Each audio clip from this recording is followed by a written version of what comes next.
Hi, my name is Gill Yaron. I grew up in northern New Jersey and went to college in upstate New York.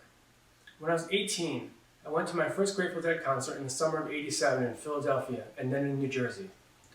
Within a short amount of time, I had a very long howling yell for the love I had for the beauty of Jerry's guitar playing and singing. It was a place to be yourself and experience love at. I had an amazing time attending a concert with some college friends in the fall of '87 in Madison Square Garden, and almost got stuck in Hampton, Virginia, spring of '88, when my ride didn't show up, but luckily another car from the caravan I was with stopped there, where I had almost destroyed a payphone receiver. My first real unconscious experience with Jerry Garcia, as well as the other band members of the Grateful Dead. Well, my friend ate some mushrooms before a 1988 Hartford, Connecticut concert.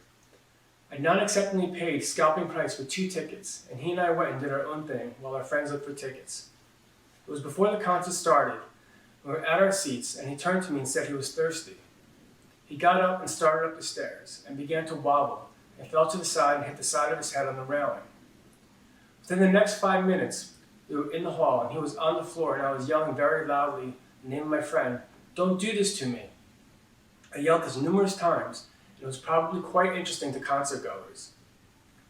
I guess that's what Jerry's moment was about during our Ripple excursion, when he expressed a moment that it was weird that I had my hands clasped at my forehead. My friend was soon at the infirmary and conscious, and I joined my other friends during the second set. At some point during that concert, Jerry had thrown his microphone to the floor.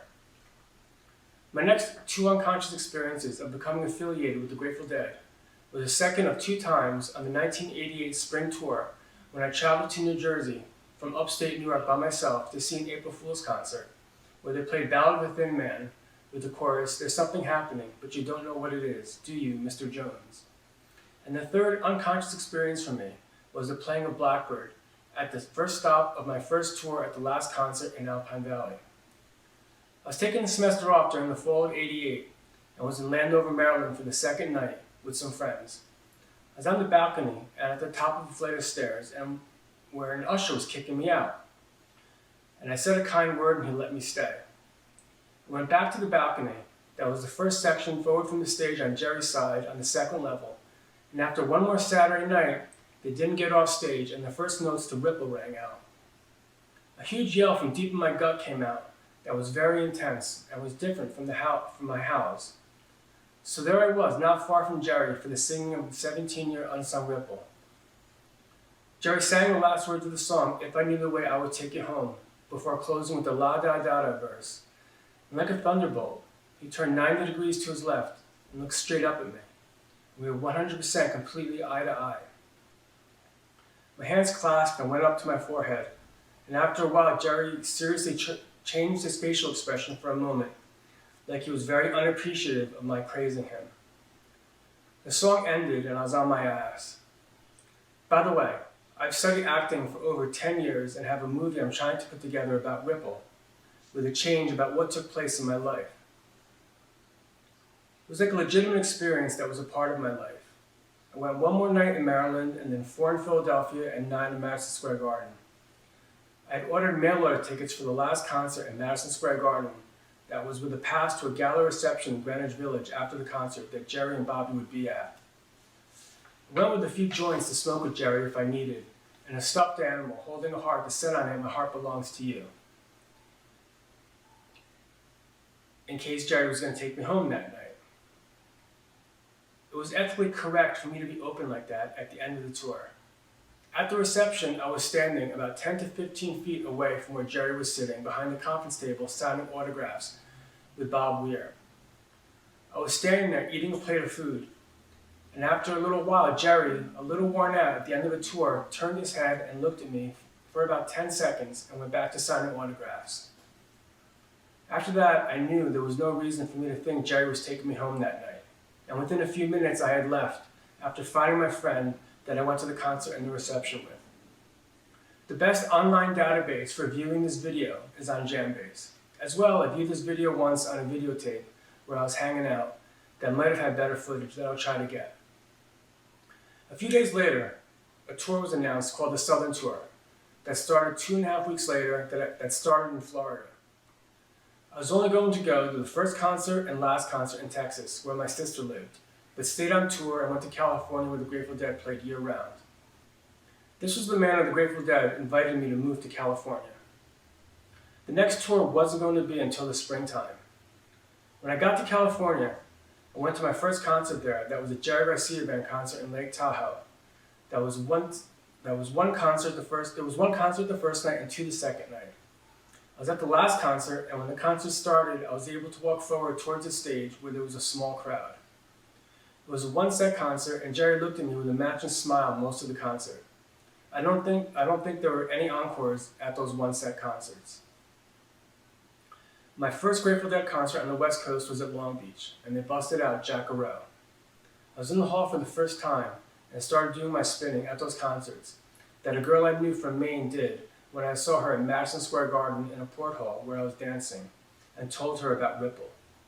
She walked forward a few steps and started spinning for about 2 to 3 minutes, and then continued into the arena. I became a huge asset with the Grateful Dead for concert performances, and at very high times was spinning and leaning forward a little with my head looking down during second sets, especially at Oakland Coliseum where there were speakers in the hall. 1988 to 1990 are 3 of the best years amongst 4 segments of the Grateful Dead's best years, and that was when I was on tour. The best nights referred to were always nights I was inside the show. There was beautiful synchronicity between us at times, and as well when I jammed with Jerry. I considered myself to beat Jerry's guitar. A small crowd of people formed sometimes in the hall watching me spinning and skipping at high velocity. I also knocked beers 8 to 10 feet in the air sometimes when a person would be walking through the space I was dancing in. I was complained to once out of many times and knocked many beers out of people's hands at Fish concerts also. A really intense experience I had was when I had an emotional moment at Oakland Coliseum and stopped dancing and walked into the arena that is backstage behind desolated seats on the second level. The moment I walked in, Bob Weir came all the way to the back of the stage to the railing and looked up at me standing there and gave me a big smile for about 5 seconds. It was very emotional, and I just stood there. I was on my way to a summer tour and decided to stay in Nevada City. After this, I did 2 more tours and decided to settle down until I moved back to the East Coast. I started receiving some money early from my trust funds, and I was exploring about my connection in life that was opened up to me about by the Grateful Dead. That was a little difficult at times. The worst thing that was very scary was that I felt that I was being singled out and played games with by helicopters every once in a while that would transform me into a delirious, petrified zombie that couldn't function as a human being because of the amount of pain I was going through after the helicopter was gone. I really had a connection and meant something to the world, and I feel like I was cut off from society in a seriously traumatic way. It would feel like I'd been hogtied and thrown in prison and not able to breathe, and having this kind of struggle for an extended period of time that eventually would go away. Though I wasn't going to concerts much anymore, I was happy just to be in California where Jerry was. But after a while, because of the stalking and it being such intensely serious harassment on a paranormal level, I made arrangements to go back to the East Coast that if the problem would persist, that I would inform the family attorney. I recently concluded discussions with Trey Anastasio's attorney after contacting Fish's management company over 2 years ago. I'll discuss about what took place with me and Fish in a moment. After concluding with Trey's attorney, I continued with contacting the Grateful Dead through Phil Lesh's club, and after having sent a few emails there. One was when I was high in edibles, and started on the acceptable level of language between us, and said, "Foolish heart wants his recognition," that I softened beautifully when sending 2 more emails and wrote in the documentation containing an acknowledgement letter of precedence about a constitutional law called the telepathy law that is primarily about text, context, and original form. And my receiving placement with the Grateful Dead is a literal fact. My second day back to the East Coast in November 1994 with a nice 1-bedroom apartment in Forest Hills, New York, I started my job with a Garment District-owned company of a friend of the family and had the first heart-palpitating, helicopter stinging me out experience when I walked out the front door of the building on Kent Street. It just flew low on the other side of the street past the building. and I felt that I was probably being harassed with being singled out. The problem got so much worse and horrendous. I had no vehicle and was walking 7 to 8 zigzag blocks to Kent Street to the building I was working at. And I'd go through hearing the sound of an incoming helicopter from a distance, and within about 2 minutes, it would fly right over my head or to where I was and turn away in a very torturing manner, or turn at me and fly over me. I feel like a decapitated wretch with having been tortured so intensely and unable to breathe or live my life in the manner that I was doing before the stalk took place. It happened quite often, and I never went to Manhattan for 5 years when living in Queens because of this. The stalks that were taking place were very seriously atrocious. My intense suffering after these incidents would be for up to about 2 hours. It's like the glory I had in my life, from leading the Grateful Dead to some of their best performances, with the exquisite, respectful type of relationship we had, was being thoroughly harassed. A big part of my job at the building was to take the freight elevator with 1 to 3 men of the 8 to 10 males and females that worked on the floor to load some boxes or pick up. The cargo area was on a narrow street off Kent Street, and the incoming and flyovers at that exact spot from directly across the street took place much of the time that my fear grew immensely. A small freight truck driver agreed that I had a problem with helicopters, but didn't call the attorney that I had requested him to do, and he said 2 weeks later that he didn't want to get involved. They would turn me into a person that would be in bitter and utter pain for a seriously long amount of time because of this gift I have in my life.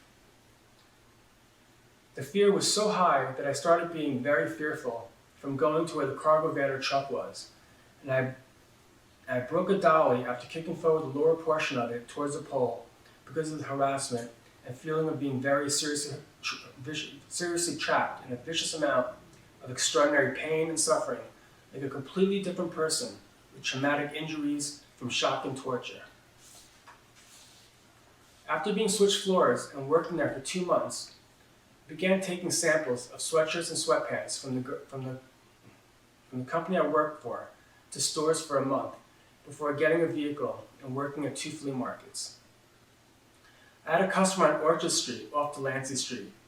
The stalking I went through during that month, as well as at the flea markets, was very difficult. I used a camcorder during that time, and when running a kids' party business for a few years, I used disposable cameras. I was traveling by subway to take samples around, and when getting off the subway and walking up Delancey Street towards Orchard Street, I was wearing headphones and stopped at the street before Orchard Street on Ludlow Street and saw a few blocks up a helicopter hovering perfectly still, facing the sidewalk I'd be walking up on Orchard Street. I had my camcorder that was advised that I'll discuss about in a moment, and started trying to film it. After about a half minute, the helicopter that was hovering perfectly still turned about 30 to 45 degrees to the left and flew straight past in front of me. As well, I went to the Midtown Discount Store on Lexington Avenue in Manhattan. When I was on the double yellow line in front of the store, a helicopter came out from right behind the Midtown Discount Store and stormed over me treacherously and made a turn around the building on the other side of the street. When I was trying to get it on camera after crossing the street, you could hear a female that was talking on the phone say, "But why?" I feel the moment was very confusing for her. Before leaving California, I had 2 plans in case this problem would continue. The first was to inform the family attorney, and second was, if things fell through, to speak with a friend from college that worked for Court TV, whose father was vice president of Cablevision in upstate New York. I'd given my friend a videotape, and he advised I get an investigation going, and didn't provide me with an attorney I requested, due to the complexity of the situation. The progress that took place before contacting my friend from Court TV was truly amazing. I informed the family attorney, and he called me before I switched floors to work for a different company, and his advice fearfully was for me to call as soon as I got home. The partner said that he contacted the FBI, Secret Service, and an aeronautics division. The next time I spoke with the partner, the moment I said the word helicopter, he cut me off and said, "Yeah, they always know where you are." Within a couple weeks, the FBI advised I'd be funded to purchase a camcorder. The usage of a camcorder was immensely helpful, and I wouldn't go in shock after a stalk had happened to me. At the Grateful Dead concerts, New Year's Eve, 1988 to 1989, The Dupree Diamond News read on the front cover, Jerry Garcia and Merle Saunders recently recorded a song called Zillionaire about a dog lost at sea. This meant a lot to me. I did the banner at the 1989 Grateful Dead summer tour that resembled me and was located where I was standing from my Ripple experience less than a year before, and shows were going very well. This notation after the Southern tour and getting close with the performances just added to the seriousness that was a part of my life. Within a short amount of time, after purchasing a camcorder, the attorney told me to come to his house to talk about something that couldn't be spoken about over the phone. I went to his house, and the FBI wanted to get a government grant to fund a therapy for me called decoding. Now granted, this is all within 3 months of my being back on the East Coast. He told me decoding was what was done for prisoners of war, in case they'd been brainwashed. I was told because of the grant that was needed to be requested from the government that I first needed to go to a doctor to get a clearance. And the attorney said I could go to my own doctor or that he would give me a doctor to go to. I was new in the area and under a lot of stress and requested a doctor to visit for a clearance. I hesitated but asked about compensation, and the attorney immediately said that I could find a different attorney. This was a strange response, but I said that compensation wasn't important to me, and I was very thankful for the assistance I was receiving. I was so happy to have understanding about this from the FBI that probably watched me walk from the subway to the building I worked at in Brooklyn.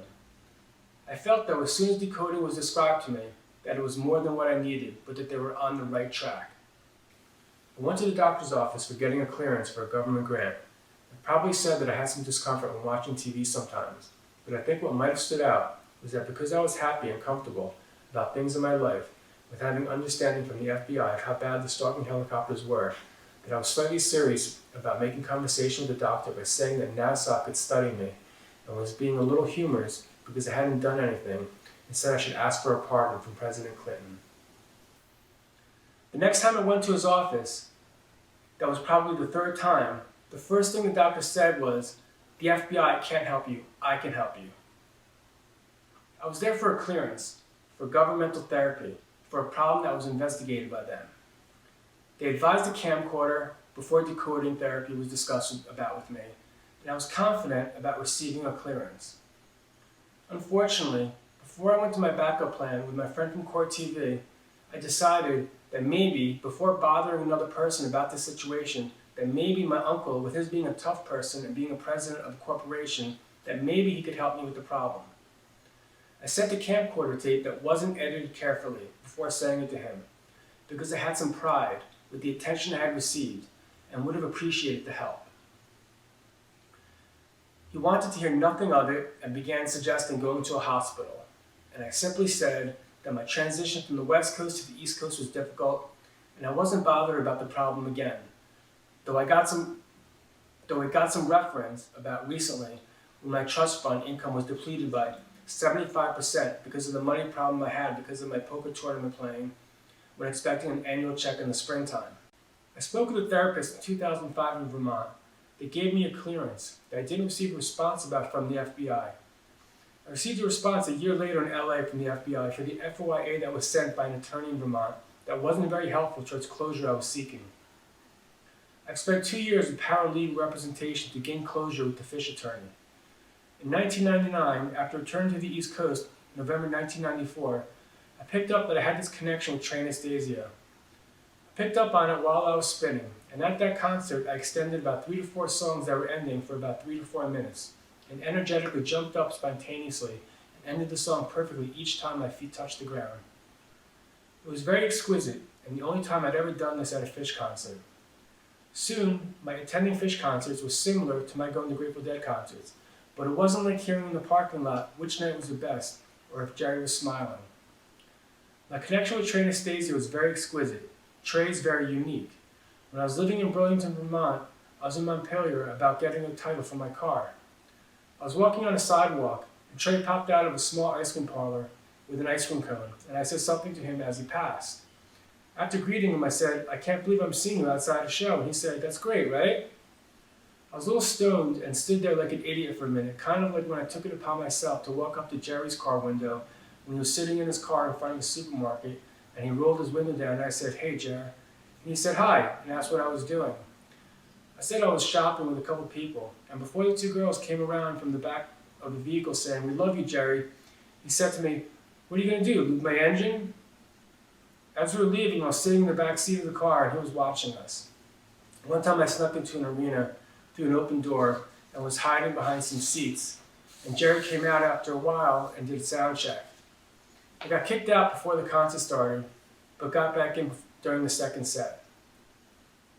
I began a project, much for preservation as well as for evidence, at the Grateful Dead 50th anniversary concerts of being filmed in Chicago at the one concert that I attended on July 4th.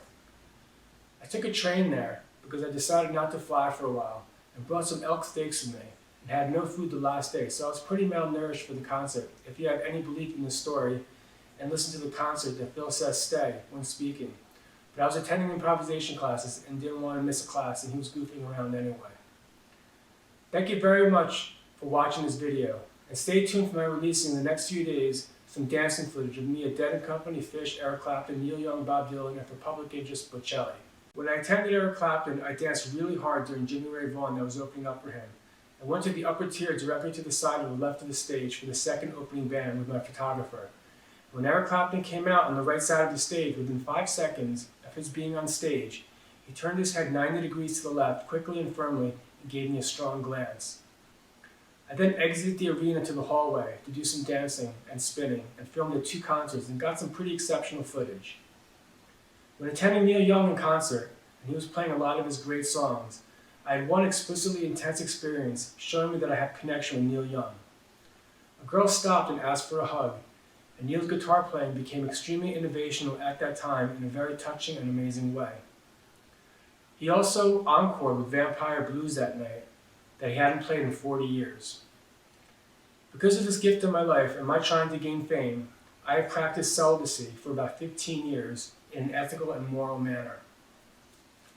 Thank you for watching this video.